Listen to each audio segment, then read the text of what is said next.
අනුරාධපුර පුරවරේ යනු මෙරට සම්බුද්ධ ඉතිහාසයේ ශාසනයේ හදවතයි.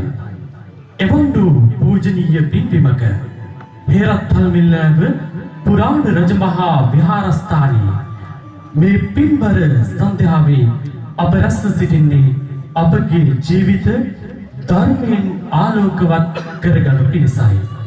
පින්වතුනි, අද පෙබරවාරි 14 වනදා ලෝකවාසී බෞද්ධ ජනතාවගේ අනන්‍යතාවය විදහා පාන ෂඩ් වර්ණ බුද්ධ රශ්මි මාලාවන්ගෙන් නිරූපණය කරන උතුම් බෞද්ධ කොඩිය නිර්මාණය කිරීම සඳහා වූ කමිටුව ප්‍රථම වරට පත්කළ ඉතිහාසයේ සනිටුහන් කරන්නේ අදවත් දිනකයි.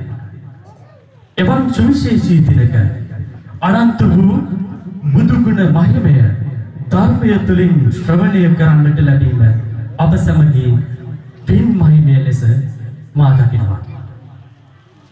අද දින අපගේ ආරාධනය පිළිගෙන මෙම ඓතිහාසික විහාරස්ථානයට වැඩම කර වදාළේ උඩවලව ශාසන ආරක්ෂක බල මණ්ඩලයේ නියෝජ්‍ය ලේකකාධිකාරී පණහඩුව අසූ මහා ශ්‍රාවක විහාරස්ථානයේ නිර්මාතෘ විචිත්‍ර ධර්ම කතික නම කියන්නට අවසරයි අපේ හාමුදුරුවනේ පූජ්‍ය ආනන්දවේ සුමංගල ස්වාමීන් වහන්සේ.